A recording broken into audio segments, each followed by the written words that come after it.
Sit back, relax, as Roardiobooks presents How the Grinch Stole Christmas. The very awkwardly presented PDF file by Dr. Seuss. For Teddy Owens. Every Who down in Whoville liked Christmas a lot. But the Grinch, who lived just north of Whoville, did not. The Grinch hated Christmas, the whole Christmas season. Now, please don't ask why. No one quite knows the reason. It could be that his head wasn't screwed on just right. It could be perhaps that his shoes were too tight. But I think that the most likely reason of all may have been that his heart was 2 sizes too small. Meh. But whatever his reason, the heart or his shoes, he stood there on Christmas Eve, hating the Whos. Staring down from his grave with a sour, grinchy frown at the sour, grinchy frown at the warm, lighted windows, not wrong, Brainbuster, below in their town. For he knew every Who down in Whoville beneath was busy now hanging a mistletoe wreath. And they're hanging their stocking. Hold on, try that again. And they're hanging their stockings, he snarled with a sneer. Tomorrow is Christmas. It's practically here. Then he growled with his Grinch fingers nervously drumming. I must find some way to stop Christmas from coming.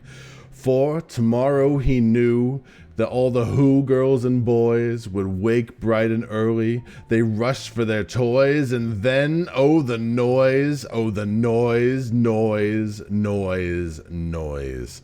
That's the one thing he hated. Not the one thing. That's one thing he hated. Oh, the noise, noise.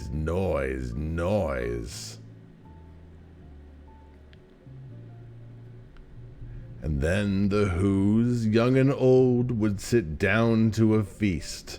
And they'd feast, and they'd feast, and they'd feast. They would feast on Who pudding and rare Who roast beast, which was something the Grinch couldn't stand in the least. And then they'd do something he liked least of all. Every Who down in Whoville, the tall and the small, would stand close together with Christmas bells ringing. They'd stand hand in hand, and the Whos would start singing. And they'd sing, and they'd sing, and they'd sing.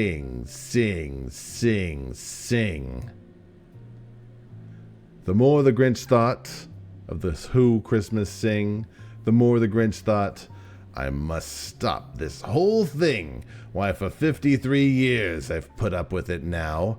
I must stop this Christmas from coming. But how? Then the Grinch got an idea. An awful idea. The Grinch got a wonderful, awful idea. I know just what to do, the Grinch laughed in his throat, and he made a quick Santa Claus hat and a coat, and he chuckled and clucked, what a great Grinchy trick. With this coat and this hat, I look just like Saint Nick. All I need is a reindeer. The Grinch looked around, but since reindeer are scarce, there were none to be found. But the debt stopped the Grinch? No. The Grinch simply said, if I can't find a reindeer, I'll make one instead. So he called his dog Max, and he took some red thread, and he tied a big horn to the top of his head.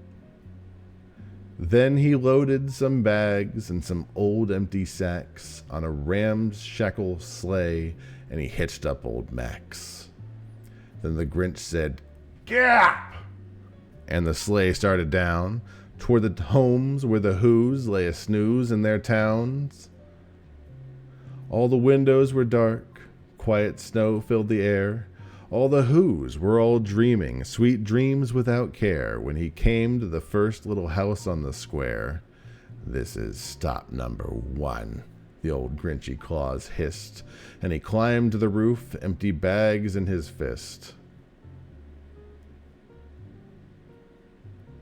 Then he slid down the chimney, a rather tight pinch, but if Santa could do it, and so could the Grinch. He got stuck only once, for a moment or two. Then he stuck his head out of the fireplace flue, where the little Who stockings all hung in a row.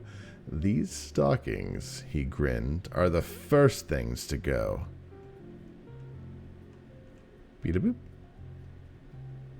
Then he slithered and slunk with a smile most unpleasant around the whole room, and he took every present: pop guns and bicycles, roller skates, drums, checkerboards, tricycles, popcorns, and plums. Then he stuffed them in bags, and the Grinch very nimbly stuffed all the bags, all one by one, up the chimbley. Then he slunk to the ice box. He took the Who's feast. He took the Who pudding. He took the roast beast. He cleaned out that ice box as quick as a flash. Why, that Grinch even took the last can of Who hash. Then he stuffed all the food up the chimney with glee. "And now," grinned the Grinch, "I'll stuff up the tree." And the Grinch grabbed the tree and he started to shove when he heard a small sound like the coo of a dove. He turned around fast and he saw a small Who, little Cindy Lou Who was not more than 2. Pictured here. The Grinch, who'd been caught by this tiny Who daughter who'd got out of bed for a cup of cold water, she stared at the Grinch and said, "Santa Claus, why? Why are you taking our Christmas tree? Why?" But you know that old Grinch was so smart and so quick. He thought up a lie, and he thought it up quick. "Why, my sweet little tot," the fake Santa Claus lied, "there's a light on this tree that won't light on one side. So I'm taking it home to my workshop, my dear. I'll fix it up there, and I'll bring it back here." And his fib fooled the child. Then he patted her head, and he got her a drink, and he sent her to bed. And when Cindy Lou went to bed with her cup, he went to the chimney and stuffed the tree up. Then the last thing he took was the log for their fire. Then he went up the chimney himself, the old liar. On their walls he left nothing but hooks and some wire. And the one speck of food that he left in the house was a crumb that was even too small for a mouse. Then he did the same thing to the other Who houses, leaving crumbs much too small for the other Who's mouses. It was 1/4 dawn, all the Who's still abed, all the Who's still a snooze, when he packed up his sled, packed it up with the presents, the ribbons, the wrappings, the tags and the tinsels, the trimmings, the trappings. 3,000 feet up the side of Mount Crumpet, he rode with his load to the tip-top to dump it. "Pooh-pooh to the Who's," he was grinchiously humming. "They're finding out now that no Christmas is coming," especially since it's June. "They're just waking up. I know just what they'll do. Their mouths will hang open for a minute or two, then the Who's down in Whoville will all cry boo-hoo." Pictured here. "That's a noise," grins the Grinch, "that I simply must hear." So he paused, and the Grinch put a hand to his ear, and he did hear a sound, rising over the snow. It started in low, and then it started to grow. But the sound wasn't sad. Why, this sound sounded merry. It couldn't be so. But it was merry, very. He stared down at Whoville. The Grinch popped his eyes, then he shook. What he saw was a shocking surprise. Every Who down in Whoville, the tall and the small, were singing without any presents at all. He hadn't stopped Christmas from coming. It came. Somehow or another, it came just the same. And the Grinch, with his Grinch feet ice cold in the snow, stood puzzling and puzzling. How could it be so? It came without ribbons. It came without tags. It came without packages, boxes, or bags. And he puzzled 3 hours till his puzzler was sore. And then the Grinch thought of something he hadn't before. Maybe Christmas, he thought, doesn't come from a store. Maybe Christmas, perhaps, means a little bit more. What happened then? Well, in Whoville they say that the Grinch's small heart grew 3 sizes that day.